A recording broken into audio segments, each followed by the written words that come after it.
You know what's wild? The Blue Jays have this massive outfield traffic jam right now, and buried somewhere in that mess might be their next surprise contributor. While everyone's focused on Santander and Varsho, there's a name that should be on your radar: RJ Schreck.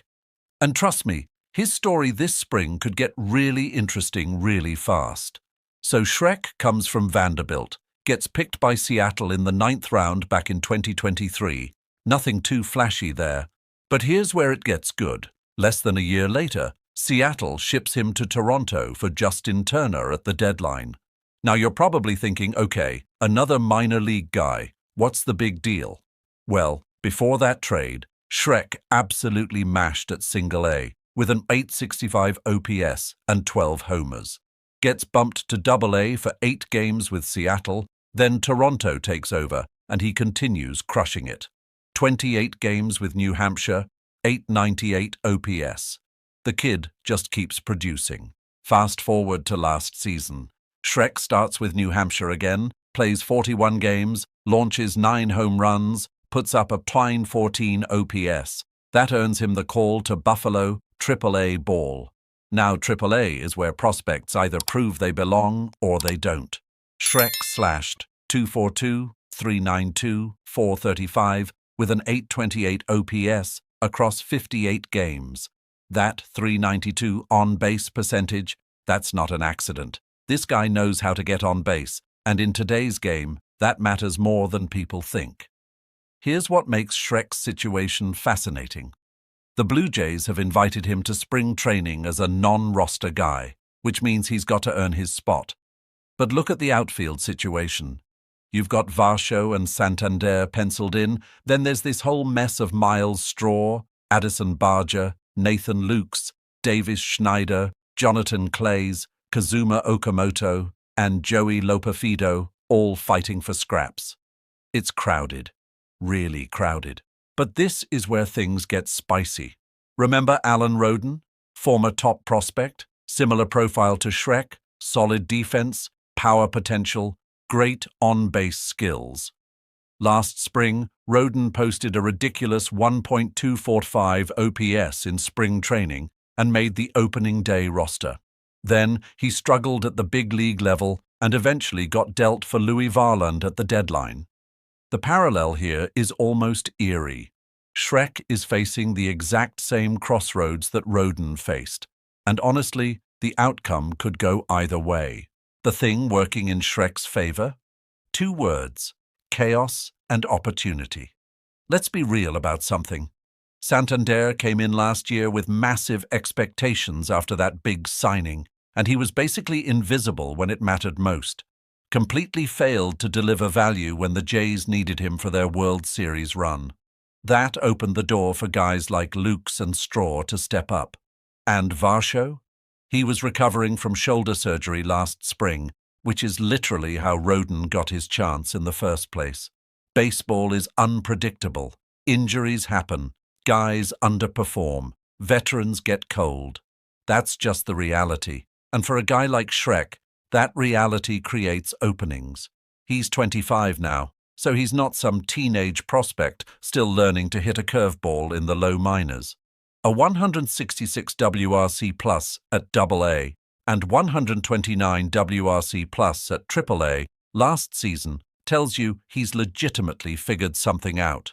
Those numbers suggest major league readiness if he can carry that performance into spring. There's also the trade possibility floating around. The Jays might deal away an outfielder or two before April to clear some of that logjam. That might not guarantee Schreck playing time, but it absolutely makes his path clearer. Even just creating roster flexibility could be huge for him. This year is make or break for Schreck. It's his put-up or shut-up moment. He could become a valuable piece for Toronto, someone who sticks around and contributes for years. Or he could follow Roden's path and become deadline trade bait if things don't click. His offensive profile is well-rounded enough that there's legitimate reason for optimism. He can hit for power, he gets on base at an elite rate, and he's solid defensively. That's a combination that plays at the highest level. Spring training is going to tell us everything we need to know. If Schreck comes out and performs like Roden did last year, the Jays will have a real decision to make. Do they carry him north and find at-bats for him? Do they stash him in Buffalo and risk losing him? Do they use him as trade capital? These are good problems to have, but they're problems nonetheless. Now let's switch gears completely because the Jays made another move that's getting slept on: signing Tyler Rogers. If you don't know who Tyler Rogers is, just picture the funkiest, weirdest, most uncomfortable-looking delivery you've ever seen. Now make it weirder. The dude throws Submarine style, but actually Submarine. His arm angle is minus 61 degrees. That's not a typo. Every other pitcher in baseball is throwing overhand or sidearm, and Rogers is out here scraping his knuckles on the dirt. Everything about Rogers defies modern baseball logic. He doesn't throw hard at all. His sinker averaged 83.5 miles per hour last year, his slider 74.1. Those were literally the slowest pitches of their type in the entire league. He doesn't strike guys out either. His strikeout rate was in the 8th percentile. By every modern metric, this guy shouldn't work. But here's the kicker: he absolutely does work. Rogers posted a 1.98 ERA last season with a 0.94 whip over more than 77 innings. His ground ball rate was 61.6%, 98th percentile. His average exit velocity against was 85.8 miles per hour, 99th percentile. He allowed only 5 barrels all season, tied for the fewest among relievers with at least 60 innings. Hitters just cannot square him up. They're so thrown off by that delivery that they're constantly rolling over weak ground balls. The best part? This isn't a fluke. Rogers has been doing this for 5 straight years. His ground ball numbers and contact quality metrics have been elite consistently. His career ERA is 2.76. This is a legit weapon, and the Jays paid him $37 million over 3 years to bring that weapon to Toronto. So how do the Jays use him? The smart play is bringing him in to start clean innings in leverage situations. 7th or 8th inning of a close game, heart of the order coming up, that's Rogers' time. What you don't want is putting him in with runners on base in tight spots, because even though he induces weak contact, those ground balls still find holes sometimes. Save the bases-loaded situations for your strikeout guys like Yimi Garcia or Louis Varland.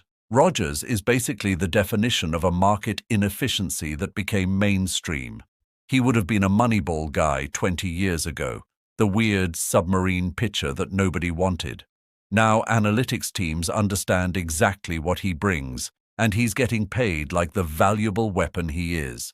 Blue Jays fans got a taste of how effective an unconventional arm angle can be when Trey Yesavage dominated down the stretch. Rogers does it completely differently, but the deceptiveness is just as real.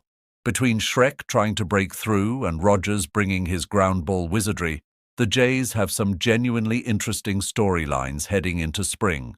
Schreck's performance could determine whether he's the next homegrown contributor or trade deadline currency.